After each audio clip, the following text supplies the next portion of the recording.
Buonasera a tutti. Ecco le amiche di Fratelli d'Italia. Buonasera a tutti. Vi pregheremo di prendere posto.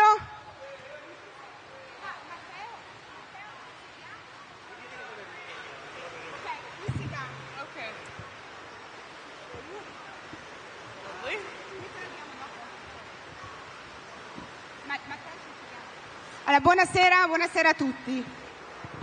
È davvero un grande onore per me, anche parla a nome del collega Matteo che sicuramente dirà di sì, essere qui con Olivia Maurel. Intanto grazie Olivia per essere qui con noi. Merci beaucoup per essere Thank you for having me. Consentitemi di fare un ringraziamento davvero sentito a Giovanni Donzelli, Augusta Montaruli, Luca Sbardelli, ma anche a tutti i meravigliosi giovani di Gioventù Nazionale e a tutti i volontari che nonostante questo bellissimo tempo hanno davvero permesso la realizzazione di questa Atreju, la via italiana, risposte concrete al mondo che cambia. E allora noi siamo felici di essere qui stasera perché dobbiamo consegnare un premio che ci tocca nel profondo del nostro cuore, a Olivia Maurel. Olivia è mamma, una giovane mamma di 3 bambini, tu es une mère de 3 enfants, ma è anche, svolge un ruolo davvero attivo in politica per difendere quei valori che per noi, per Fratelli d'Italia, sono davvero sacri.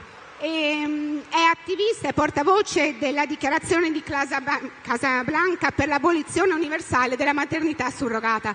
E allora siamo davvero felici di essere qui e premiare Olivia proprio quest'anno che il Parlamento ha approvato una legge che da sempre Fratelli d'Italia porta avanti: rendere quell'abominevole pratica che è l'utero in affitto reato universale.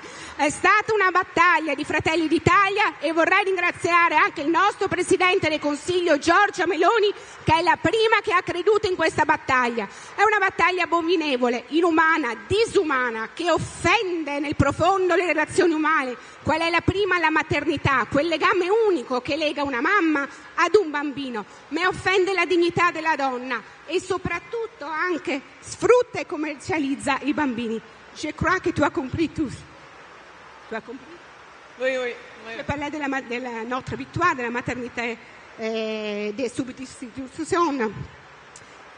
E siamo onorati di avere qui. Però un ringraziamento lo vorrei fare anche a tutti gli amministratori nei vari enti locali che negli anni precedenti ci hanno supportato in questa battaglia mediante congressi, mediante raccolta firme, mediante convegni.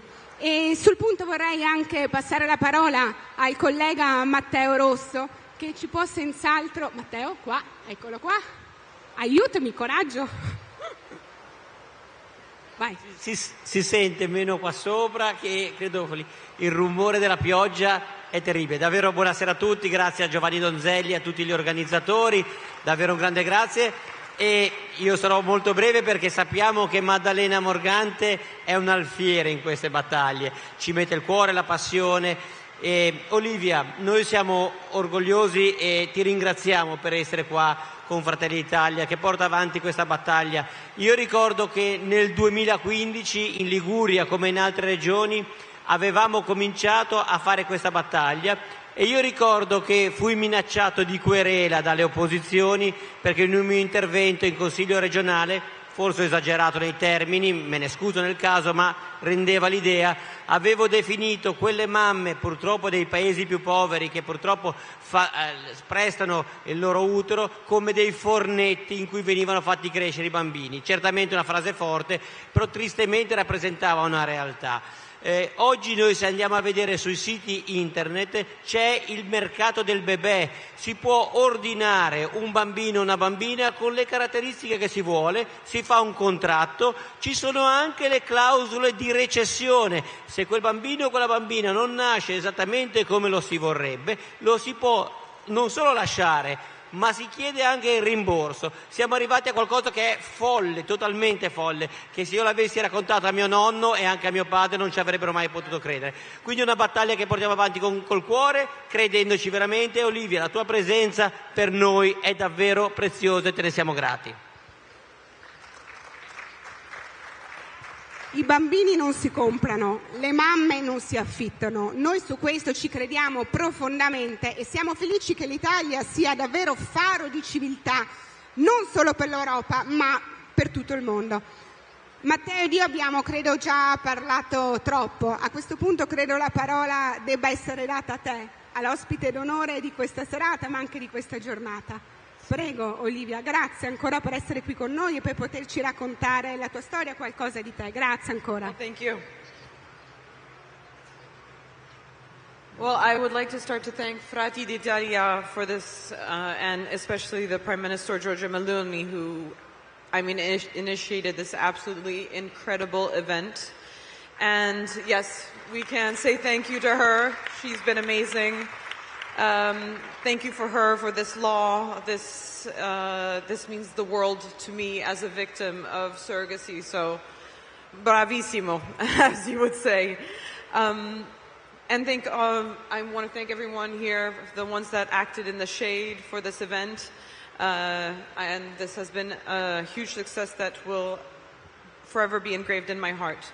So I've been fighting against surrogacy for about a year, to protect women and children from the global surrogacy market as the spokesperson of the Declaration of Casablanca. So as just a quick reminder, the Casablanca Declaration is a movement that has brought together people from over 80 different countries, from many disciplines, beliefs, people from all political backgrounds, colors, and experts of many fields. And we all advocate for one single thing and purpose, and that is the universal abolition of surrogacy via a international treaty.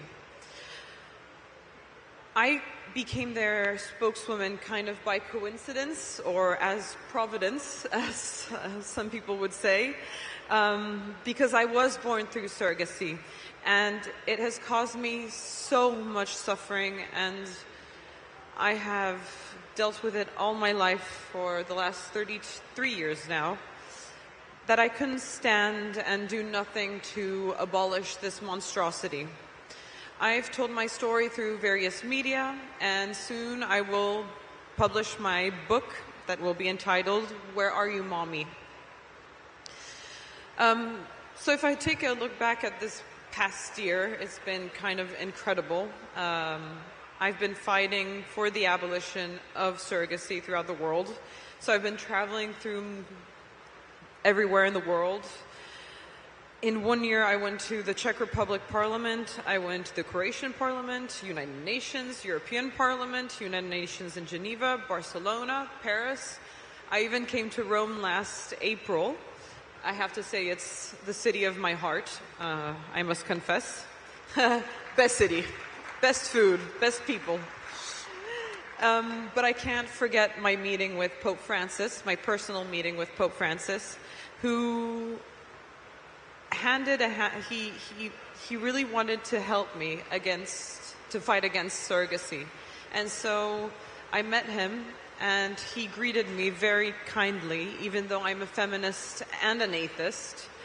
And so I have a very strong thought for him today, because he is one of the first people that handed out a hand to me to help me.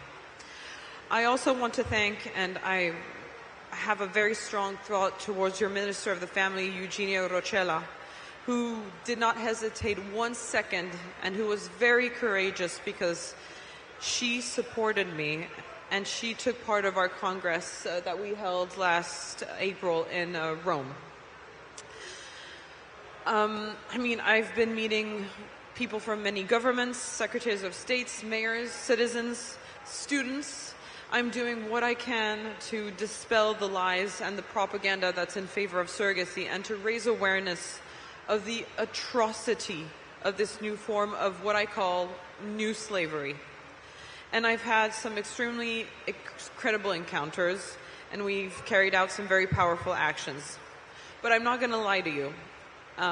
Even though this has been an extraordinary journey, and I regret absolutely nothing about it, because I am a very positive person, and I try to be, daring out to speak against surrogacy and the international market that is worth $14 billion and is estimated to reach $100 billion in 2032, has been very difficult. I have experienced threats against myself, my husband, my children, insults, low blows, and I've even unfortunately lost my parents, who won't talk to me anymore, and on plus of that, lost a lot of friends.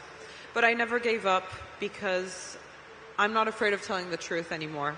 This is my vocation. The choice I had to make was very clear. Either I live the price of discipline, hard work, telling the truth, being on the right side of history, or I paid the price of regret. So the choice was really quickly made. I was born through surrogacy, and the only way for me to make sense of what I've been through, and that is all the suffering that I have endured, is to fight for the abolition for the rest of my life if it's necessary. There are many victims of surrogacy on the market, women and children. And I would like to pay a small tribute to the women that have died via surrogacy that we don't talk about enough.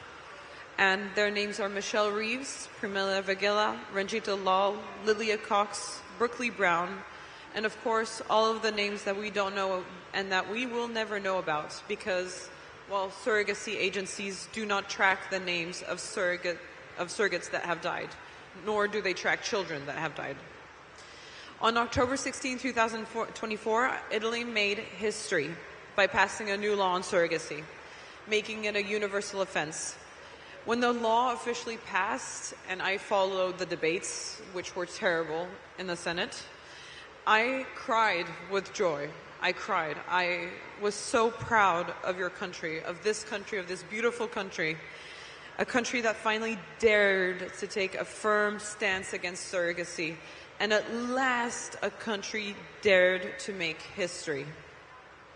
So with this law, Italy has given itself the means to protect not only women, but children against exploitation and surrogacy, and the children that are too often forgotten. Italy, by passing this law, is showing the way forward for all the other countries that have not yet dared to make and to take initiatives to protect women and children. And I think it's now time to take it to the next level, I think, in an international wise. That's why I'm inviting Italy, Argentina, Spain, and any other country that deeply wants to protect children, women of the world to sign the Declaration of Casablanca and show their willingness to draw up an international treaty. And we need you, countries. We do need you. And I'm asking as the spokesperson of the Declaration of Casablanca, but also as a victim. We need you to give an impulse towards an international treaty to stop this women and children trade.